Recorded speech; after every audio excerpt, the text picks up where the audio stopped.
ఆత్మబంధువులందరికీ నా యొక్క ఆత్మ ప్రణామాలు.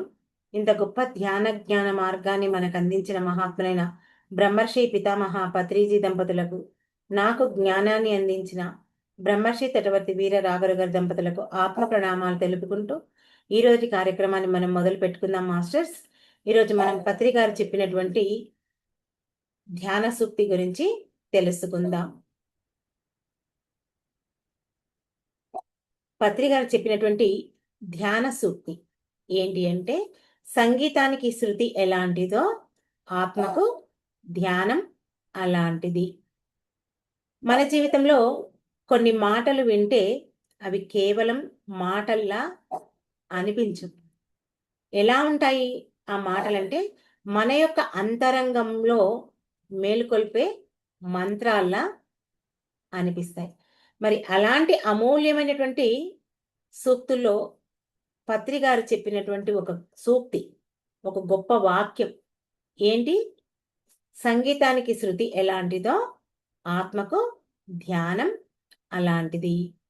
మరి ఈ ఒక్క మాటలోనే మన యొక్క సంపూర్ణమైనటువంటి జీవిత రహస్యం దాగి ఉంది. దాన్ని మనం విచారణ చేసుకోవాలి, అర్థం చేసుకోవాలి. అప్పుడే మన జీవితం ఎంతో గొప్పగా ఉంటుంది. మొట్టమొదటగా శృతి అంటే ఏందో తెలుసుకుందాం. సంగీతంలో గాయకుడికి ఎంత మంచి గొంతు ఉన్నా, ఎంత పెద్ద పాట పాడాలనుకున్నా, అతను ఆ శృతిని కనుక తప్పితే అతను పాడే ఆ పాట ఆ సంగీతం ఏదైతే ఉందో అది చెవులకు ఇంపుగా ఉండదు. ఎందుకంటే ఈ శృతి అనేది సంగీతానికే ప్రాణం. ఆ శృతి సరి అయిన చోట ఉంటేనే ఆ పాట ఎంతో మధురంగా మన యొక్క మనస్సుకు, మన యొక్క హృదయానికి తాకుతుంది. అదే శృతి తప్పిందనుకోండి, ఆ పాట మనకు అస్సలు వినబుద్ధి కాదు, ఎంతో బాధ కలిగిస్తుంది. అబ్బా! ఎంత మంచి పాటను ఎంత కూని చేశారు అని మనం అంటుంటాం కదా! అంటే పాటకు శృతి ఎలా ఆధారమో మన జీవితానికి ధ్యానం అంత ఆధారం. మన జీవితంలో శృతి తప్పడం అంటే, మన జీవితాన్ని మనం కనుక గమనించుకుంటే, ఈ రోజుల్లో ఎంతో మందికి డబ్బు ఉంది, ఆస్తులున్నాయి, సంపదలున్నాయి, అష్ట ఐశ్వర్యాలు ఉన్నాయి. కానిలో వాళ్ళ జీవితంలో ప్రశాంతత లేదు. అన్నిటికి అన్నీ ఉన్నా ప్రశాంతత లేదు. ఎందుకు? అంటే వాళ్ళ యొక్క జీవితం అనే సంగీతంలో ఆ శృతి తప్పిపోయింది. ఆ మనసు ఎప్పుడూ టెన్షన్‌లో ఉంటుంది. ఎందుకు? భవిష్యత్తు గురించి భయపడుతూ ఉంటారు. గతం గురించి బాధపడుతూ ఉంటారు. ఎప్పుడూ ఇతరులతో పోల్చుకుంటూ జీవిస్తుంటారు. ఎప్పుడు అసూయతో, కోపంతో, ఆందోళనతో, ద్వేషంతో ఇలా వాళ్ళ యొక్క జీవిత శృతిని తప్పి జీవిస్తుంటారు. ఇవన్నీ వాళ్ళలో ఉండడం వలనే ఆ శృతి, ఆ జీవిత శృతి చెడిపోతుంది. అందుకే పత్రిజీ గారు ఏం చెప్తున్నారంటే, ఆత్మకు ధ్యానం చాలా చాలా అవసరం. ఎందుకంటే ధ్యానం ఆత్మ యొక్క శృతి. ఆత్మ అంటే ఏంటి? మనందరం నేను నేను అంటుంటాం. మరి ఈ నేనెవరు? ఈ కనిపించే శరీరమా? మనకున్నటువంటి పేరా? మనం చేసినటువంటి ఉద్యోగమా? మనకున్నటువంటి సంబంధ బాంధవ్యాలా? అంటే ఇవేవి కావు. ఇవన్నీ బయటి పొరలు మాత్రమే. ఈ నిజమైన నేను అంటే ఎవరు అంటే ఆత్మ. చూడండి, ఈ కనిపించే శరీరము మారుతుంది, మనస్సు మారుతుంది, మన యొక్క వయస్సు మారుతుంది, ఆలోచనలు మారుతాయి. ఇలా చెప్పుకుంటే ఈ కనిపించేటివన్నీ మనలో మారుతూనే ఉంటాయి. కానీ లోపల ఉన్నటువంటి ఆ సాక్షిభూత తత్వం ఎప్పుడూ ఉంటుంది. ఏంటి ఆ సాక్షిభూత తత్వం అంటే ఆత్మ. మరి ఆ ఆత్మకు సహజ స్వభావం ఏంటి అని కొంచెం మనం ఆలోచించాలి. ఆత్మకు సహజ స్వభావం ఏంటి? శాంతి, ఆనందం, ప్రేమ, జ్ఞానం. కానీ ఈ మనస్సు కలుషితం కావడం వల్ల ఆ ఆత్మ యొక్క స్వరం మనకు వినిపించడం లేదు. ఆ వినిపించని దానికి కారణంగానే ఇక్కడ మనకు ధ్యానం అవసరం పడుతుంది. మరి ఇంతకు ధ్యానం అంటే ఏంటి? చాలా మంది అనుకుంటారు కళ్ళు మూసుకోవడం. అంటే మనం కూడా కళ్ళు మూసుకుంటాం. కానీ ఆ కళ్ళు మూసుకొని ఏవో మంత్రాలు చెప్పడం, లేదా అడవుల్లోకి వెళ్ళడం, ఎక్కడో తపస్సు చేయడం అని రకరకాలుగా అనుకుంటుంటారు. కానీ నిజమైన ధ్యానం అంటే మన మనస్సు నిశ్శబ్దం అవ్వాలి. మన అసలు స్వరూపాన్ని మనం గుర్తు చేసుకోవాలి. అందుకే కదా మన అసలు స్వరూపాన్ని మనం గుర్తు చేసుకోవడానికే, చూడటానికే మనం ఈ శ్వాస మీద ధ్యాస ధ్యానం చేస్తున్నాం. ధ్యానం అంటే ఎక్కడో పారిపోవడం కాదు, మనల్ని మనం మేలుకొల్పుకోవడం. ఎందుకంటే ధ్యానం చేయడం ద్వారా మనలో ఉన్నటువంటి ఆ కలుషిత ఆలోచనలు ఏవైతే ఉంటాయో అవన్నీ కరిగిపోతాయి. మనలో ఎన్నో కలుషితమైనటువంటి ఆలోచనలు ఏంటి? అసూయ, అహంకారం, ద్వేషం, ఇలా రకరకాలుగా ఉంటాయి. అవన్నీ కరిగిపోతాయి. ఎలా అంటే మనం ఎప్పుడైతే ఈ మనస్సును ఆ శ్వాసపై ధ్యాస ఉంచుతామో అప్పుడు మనలో ఉన్నటువంటి శాంతి బయటపడుతుంది. చూడండి, ఉదాహరణకు ఒక గ్లాస్‌లో కొంత మట్టి పోసా.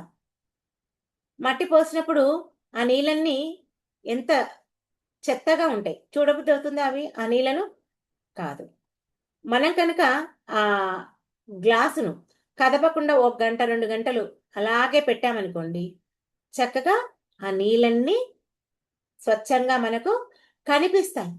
అలాగే మనం కూడా ఈ కలుషితమైనటువంటి మనసు ఉన్న దానిని ఏం చేయాలి?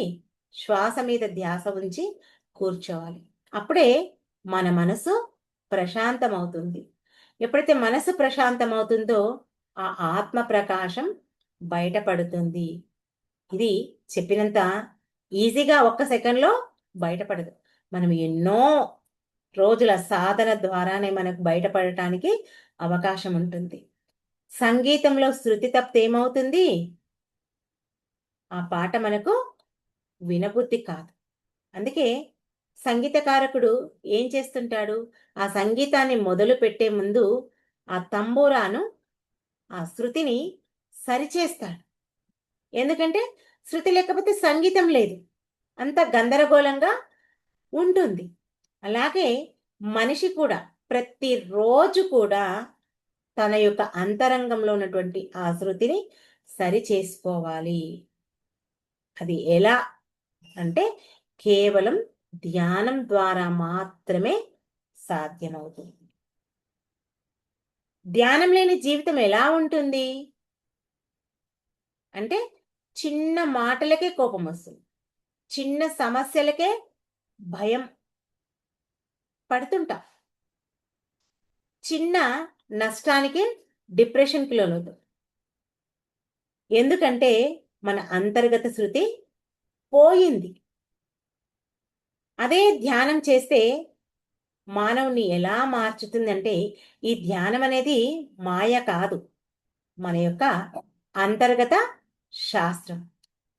ప్రతిరోజు ధ్యానం చేసే వ్యక్తిలో మార్పులు తప్పకుండా వస్తాయి.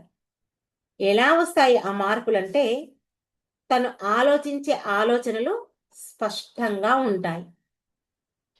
అంతకుముందు గందరగోళంగా అనిపించినటువంటి ఆ విషయాలు ధ్యానం చేయడం ద్వారా ఏమవుతుంది? క్లియర్ కట్‌గా కనిపిస్తాయి. ఇంకా ధ్యానం చేసే వ్యక్తికి కోపము తగ్గుతుంది. ఎందుకు కోపం తగ్గుతుంది? ధ్యానం చేయడం వల్ల ఆ మనసు నెమ్మదిస్తుంది. నెమ్మదిగా నెమ్మదిస్తుంది. మరి ఇంకా ధ్యానం చేసే వ్యక్తికి భయము తగ్గుతుంది. భయం తగ్గి ఏమవుతుంది? ఆ అంతర్గత బలం పెరుగుతుంది. ఇంకా ప్రేమ పెరుగుతుంది. అంటే అతను ఆ ధ్యానం చేసే వ్యక్తి ఇతరులను అర్థం చేసుకోవడం ప్రారంభిస్తాడు. మరి ఇంకా జీవితంలో ఆనందం పెరుగుతుంది. కారణం లేకుండానే ఆ లోపలంతా ఆనందం ఉప్పొంగుతుంది. చూడండి, ఇప్పుడు మనం సంగీతం గురించి తెలుసుకుంటున్నాం. సంగీతంలో దాని తీగలు సరిగ్గా బిగించి ఉంటే గనక మనకి ఎంతో మధురమైనటువంటి సంగీతం మనకు వినిపిస్తుంది. అదే తీగలు సడలిపోతే ఏమవుతుంది? శబ్దం భయంకరంగా ఉంటుంది. ఆ సంగీతాన్ని మనం వినలేం. అలాగే మానవుని మనసు కూడా అలాంటిదే. ఎక్కువ టెన్షన్ ఉంటే ఏమవుతుంది? ఆ సంగీతం ఏదైతే వాయిస్తుంటామో ఆ తీగలు బిగిసినట్టే, మరి నిరాశ ఉంటే తీగలు సడలినట్లే. మనలో కూడా టెన్షన్ ఉంటే ఆ విధంగానే జరుగుతుంది. మరి అదే ధ్యానం చేస్తే ఏమవుతుంది మనకు అంటే, మన అంతర్గత తీగలను సమతుల్యం చేస్తుంది. మన అంతరంలో ఉన్నటువంటి తీగలను సమతుల్యం చేస్తుంది. అప్పుడేమవుతుంది? మన జీవితం సంగీతంలా మారుతుంది. ధ్యానం చెయ్యని వాళ్ళ జీవితం, చేసే వాళ్ళ జీవితం కనుక గమనిస్తే మనకు అర్థమవుతుంది. మరి చాలామంది ధ్యానం చెయ్యలేరు. ఎందుకు? అంటే వాళ్ళు ఈ బయటి ప్రపంచానికి బానిసలయ్యారు. ఎప్పుడూ వాళ్ళకేముండాలి? ఫోన్ అయినా మాట్లాడాలి. లేదా సోషల్ మీడియా ఈ ప్రోగ్రామ్స్ అన్నా పెట్టుకుంటారు. లేదా టీవీలో సీరియల్సో, సినిమాలో రకరకాలుగా వస్తున్నాయి కదా! ఏవో ఒకటి చూస్తుంటారు.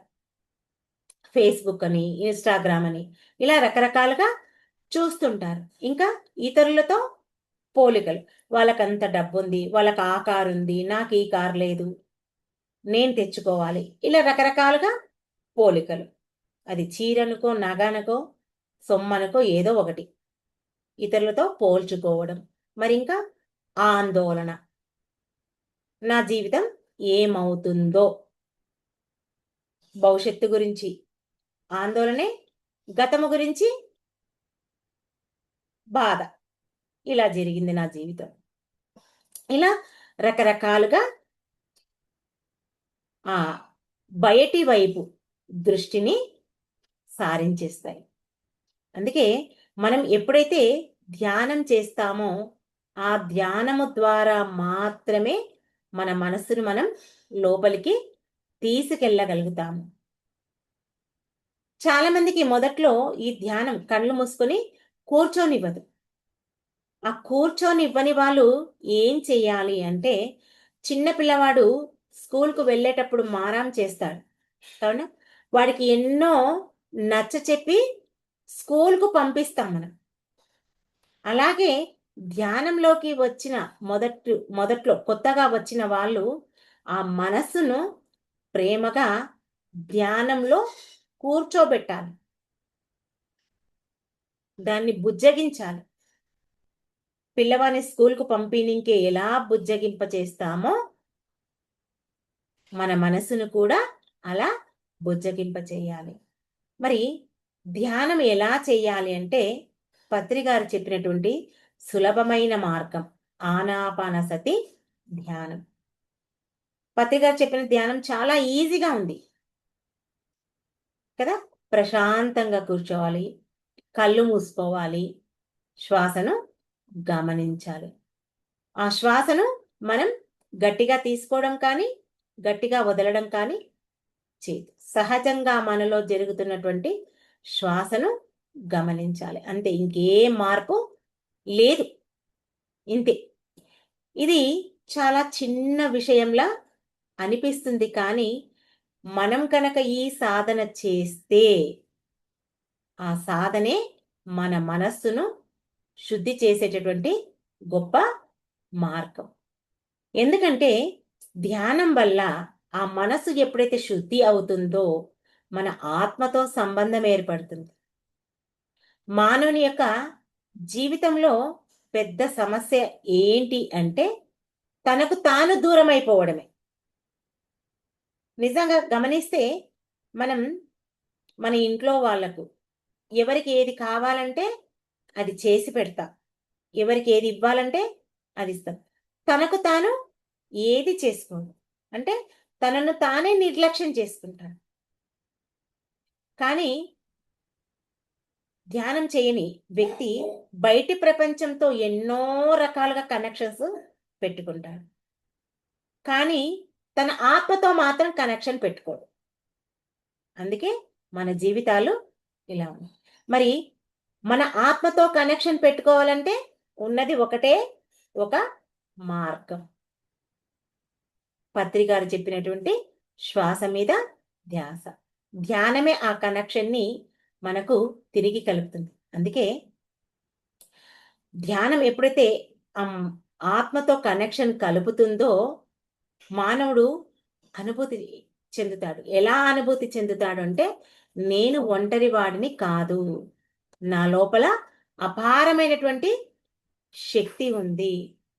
శాంతి అనేది బయట కాదు, నాలోనే ఉంది. ఎవరికి? ధ్యానం చేసే వ్యక్తికి. ధ్యానం చేసే వారికి ఈ ప్రపంచమంతా మారిపోతుంది. అంటే మరి అనుకోవచ్చు, ప్రపంచం మారుతుంది అంటే వేరేలా ఉంటుందా అంటే, ప్రపంచం వేరేలా ఉండదు, మనం చూసే దృష్టి మారిపోతుంది. ధ్యానం చెయ్యకముందు ఉన్న దృష్టి ధ్యానం చేసిన తర్వాత చూసే దృష్టి మారుతుంది. ముందుగా మనకు ఒక పెద్ద సమస్య కనిపించింది అనుకోండి, ఆ సమస్యను ఇంకా దాన్ని ఎంతోమందికి మనం చెప్పుకుంటాం. ఎప్పుడైతే ధ్యానం చేస్తామో ఆ సమస్య మనకు ఏదో ఒక పాఠం నేర్పించడానికి మన జీవితంలోకి వచ్చింది అని ఈజీగా తీసుకుంటాం దాన్ని. ఇంకా లేదా ఇంకేం చెప్పుకుంటాం, నేను ఏ జన్మలో ఏ పాపం చేశానో, ఎవరికి ఏ కర్మ చేశానో, ఇప్పుడు నేను అది బాకీ తీర్చుకుంటున్నాను, నాకు ఇది శిక్ష కాదు శిక్షణ అని ఇలా రకరకాలుగా మనం మనకొచ్చినటువంటి సమస్యను పాఠంగా మార్చుకుంటామంటే మనకు అది అలా కనిపిస్తుంది. ఇంతకుముందు మనకు శత్రువులుగా కనిపించిన వాళ్ళే గురువుల్లా కనిపిస్తారు ఇప్పుడు. ఎప్పుడు? ధ్యానం చేయకముందు శత్రువు, ధ్యానం చేసిన తర్వాత ఆ శత్రువే గురువు అవుతాడు. ఎందుకు? మనం మన యొక్క జ్ఞానం తెలియక ముందు ఆ వ్యక్తిని శత్రువులా భావించాం. కానీ మన జీవితంలో ఎదగాలంటే అలాంటి వాళ్ళు ఉండాలి. అందుకే ఏం చెప్తున్నారు పత్రి గారు, ధ్యానం చేయకముందు ఉన్నటువంటి శత్రువుగా చూసినటువంటి వ్యక్తి నీకు ధ్యానం చేసిన తర్వాత గురువులా కనిపిస్తారు. ముందు బాధగా అనిపించినటువంటి విషయం ఇప్పుడు ఆత్మ వికాసానికే అవకాశం అవుతుంది. ఇదండి ధ్యానం చేస్తే ఎన్ని మహిమలు. అది చేసిన వాళ్లకు మాత్రమే ఆ రహస్యం, ఆ రుచి తెలుస్తుంది. మరి పత్రి గారు చెప్పినటువంటి ఈ సూక్తిలోని రహస్యం ఏంటి అంటే, సంగీతకారకుడు ప్రతిరోజు ఆ శృతిని చూసుకుంటాడు, ఇది సరిగ్గా ఉందా లేదా అని. అలాగే ధ్యాన సాధకుడు కూడా ఏం చేయాలి? ప్రతిరోజు తన అంతరంగాన్ని సరిచేసుకోవాలి. సరిచేసుకోవాలంటే ఎలా సరిచేసుకోవాలి? ప్రతిరోజు ఉదయం లేవగానే ధ్యానం చేయాలి. ఏదో ఒక రోజు చేసేసి ఆపేస్తే సరిపోదు. ఇప్పుడు ఎందుకంటే ప్రతి క్షణం ఈ ప్రపంచం యొక్క శబ్దం మనకు వినిపిస్తూనే ఉంటుంది. మనం ఈ సంసార జీవితంలో ఉన్నాం. ఈ సంసార జీవితంలో ఉన్న కారణంగా మన మనసు ఎప్పుడూ కలుషితం అవుతూనే ఉంటుంది. అందుకే ప్రతి ఒక్క మానవుడు ప్రతి ఒక్క రోజు ఈ ధ్యానం తప్పకుండా చెయ్యవలసిందే. ప్రతి ఒక్కరికి ఈ ధ్యానం చాలా చాలా అవసరం. ఎలా అని ఒకసారి మనం ప్రశ్నించుకుంటే, ఈ శరీరానికి మనం 3 పూటల ఆహారాన్ని ఎలా ఇస్తున్నామో, ఈ ఆత్మకు కూడా శ్వాస అనే ఆహారాన్ని తప్పకుండా అందించాలి. ధ్యానం లేకపోతే ఏమవుతుంది అంటే, ధ్యానం లేని జీవితం దిశ లేని పడవల, శృతి లేని సంగీతంలా, వెలుగులేని దీపంలా ఉంటుంది. ఇంకా మనం బయట ఎన్ని విజయాలు సాధించినా ఈ లోపల మాత్రం ఖాళీగానే అనిపిస్తుంది. అందుకే చూడండి, ఈ కాలంలో, ఇప్పుడున్న ఈ ప్రపంచంలో చాలామంది ఆందోళనతో ఉంటారు. డిప్రెషన్‌కి లోనవుతుంటారు. అసంతృప్తి అనుభవిస్తుంటారు. అందుకే కదా! అవి భరించలేక చాలామంది ఏం చేస్తుంటారు? ఆత్మహత్యలు కూడా చేసుకుంటుంటారు. అందుకే వాళ్ళకి కావలసింది నువ్వు బయట ఎన్ని రకాలుగా మార్పులు చేసినా కాదు. ఆ మార్పు రాదు. వాళ్ళకి కావలసింది లోపల మార్పు. ఆ లోపల మార్పు రావాలంటే కేవలం ధ్యానం ద్వారా మాత్రమే వస్తుంది. ధ్యానం ద్వారానే మనకు ఆనందం లభిస్తుంది. ఈ మానవుడు బయట ఆనందాన్ని వెతుకుతూనే ఉంటాడు. అంటే ఈ వస్తువు కొనుక్కుంటే నాకు ఆనందం దొరుకుతుందా? ఈ సంబంధం అంటే మనకున్నట్టు ఆ సంబంధ బాంధవ్యాలు వాళ్ళతో మంచిగా ఉంటే ఆనందం దొరుకుతుందా? మనకున్నటువంటి ఆ డబ్బుల్లో ఆ ఆనందం దొరుకుతుందా? దొరుకుతుంది. కానీ ఇవన్నీ తాత్కాలికం.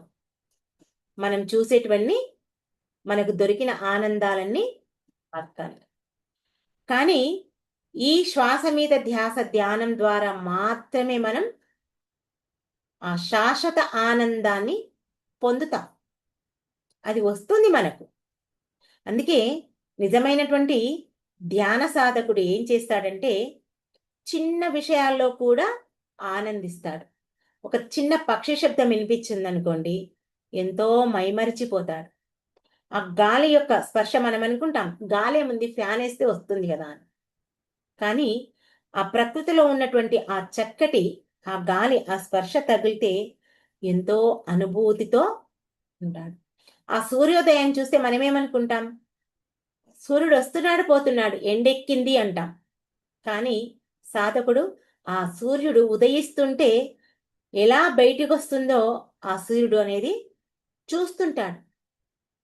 అలా ఆ మేఘాల్లో నుంచి ఆ సూర్యుడు మెల్లమెల్లగా ఎలా బయటికి వస్తుంటాడో, ఒక సాధకుడు ధ్యానం చేస్తుంటే మెల్లిమెల్లిగా తను ఆ ఆత్మ సాక్షాత్కారానికి దగ్గర అవుతుంటాడు. అలా ఆ అనుభూతి ఒక నిజమైన సాధకుడు పొందుతాడు. ఇవి అన్నీ సంగీతంలా అనిపిస్తాయి అతనికి. మరి ఎందుకంటే అతని లోపల శృతి సరిగ్గా ఉంది. ధ్యానం అంటే చాలామంది అనుకుంటారు, ఈ మనం జీవించే జీవితం నుండి పారిపోవడం అనుకుంటారు. కానీ అది కాదు. మరి ధ్యానం చేస్తే బాధ్యతలు మర్చిపోతామా అని కూడా కొందరు అంటుంటారు. సన్యాసం పుచ్చుకుంటారేమో, భార్యాపిల్లల్ని వదిలిపెడతారేమో, భర్త పిల్లల్ని వదిలిపెడతారేమో, సంసారం చేయరేమో, ఆ! సన్యాసం పుచ్చుకుంటారేమో. ఇవేవి కాదు. ధ్యానం చేస్తే ఆ మానవుడు మరింత బాధ్యతగా తన యొక్క జీవితాన్ని జీవిస్తుంటాడు. ఎందుకంటే అతడు ప్రశాంతంగా ఆలోచించడం మొదలుపెడతాడు. నేను పొందినటువంటి లాభాన్ని, ఆనందాన్ని నా కుటుంబ సభ్యులకు, నా స్నేహితులకు, నా వాళ్ళకు అందరికీ అందచెయ్యాలి అనే ఒక కుతూహలం ఆ సాధకుడికి ఉంటుంది. ఎందుకంటే ధ్యానం చేసే వ్యక్తి చాలా మార్పు వస్తుంది. ఎలా అంటే ధ్యానం చేసే ఒక వ్యక్తి తండ్రి ఉన్నాడనుకోండి. మంచి వ్యక్తి, మంచి తండ్రి అవుతాడు. ఒక మంచి తల్లి అవుతుంది. ఒక మంచి ఉద్యోగి అవుతాడు. ఒక మంచి మనిషి అవుతాడు. అంతకుముందు కూడా బాగుంటారు, కానీ ధ్యానం చేసిన తర్వాత ఇంకా అసలైన మంచి అప్పుడు తెలుస్తుంది. ఎందుకంటే అతనిలో ఆ సమతుల్యం అనేది ఉంటుంది. ధ్యానం చేస్తే ప్రతిదీ ఆలోచిస్తాడు. మరి పత్రి గారు ఈ సూక్తి ద్వారా మనకు ఒక గొప్ప సత్యాన్ని గుర్తు చేస్తున్నారు. ఏంటి అంటే, ధ్యానం లేకుండా ఆత్మ అసమతుల్యంగా ఉంటుంది. ధ్యానం లేకుండా ఆత్మ అసమతుల్యంగా ఉంటుంది. సంగీతంలో శృతి అందంగా మారినట్టు మానవుని యొక్క జీవితం ధ్యానంలో అందంగా మారుతుంది. అందుకే మనం ఏం చేయాలి? ప్రతిరోజు కాసేపు నిశ్శబ్దంగా మనలో జరుగుతున్నటువంటి శ్వాసను మనం గమనించాలి. మనలోకి మనం ప్రయాణం చేయాలి. ఎప్పుడైతే మనలోకి మనం ప్రయాణం చేస్తామో, మనం వెతుకుతున్నటువంటి ఆ శాంతి, ఆ ఆనందం, ఆ భగవంతుడు అన్నీ కూడా మన లోపలే ఉంటాయి. మనం ఎక్కడో బయట వెతుకుతున్నాం. కేవలం కళ్ళు మూసుకొని కూర్చుంటే మనం వేటి కోసమైతే వెతుకుతున్నామో, తపిస్తున్నామో అవన్నీ మన లోపలే కనిపిస్తాయి. ఒకరోజు మనకే ఆ అనుభవం అనేది పొందుతుంది. అందుకే మన యొక్క జీవితానికి ఈ ధ్యానం శృతి లాంటిది. మన ఆత్మకు ధ్యానం శాంతి ఇస్తుంది. ధ్యానం ద్వారా మాత్రమే మనల్ని మనం తెలుసుకోగలుగుతాం. ఇంకా నువ్వు ఎన్ని రకాల వేరే ప్రయత్నాలు చేసినా తెలుసుకోలేవు. నిన్ను నువ్వు తెలుసుకోవాలంటే శ్వాస మీద ధ్యాస ధ్యానము ద్వారా మాత్రమే తెలుసుకోగలుగుతావు. సంగీతం చేయాలంటే ఆ వీణను వాయిస్తేనే ఆ సంగీతం నీకు వినిపిస్తుంది. అలాగే నిన్ను నువ్వు తెలుసుకోవాలంటే పత్రికారు ఇచ్చినటువంటి శ్వాస మీద ధ్యాస ధ్యానం ద్వారా మాత్రమే సాధ్యం అవుతుంది. ఇది అండి పత్రికారు ఇచ్చినటువంటి ధ్యాన శుద్ధి యొక్క అంతరార్థం. ఓకే మాస్టర్స్, ఈ అవకాశం నాకు ఇచ్చినందుకు మీ అందరికీ నా యొక్క కృతజ్ఞతలు. Thank you. ఓకే, మరి కాసేపు అందరం ధ్యానంలో కూర్చుందాం.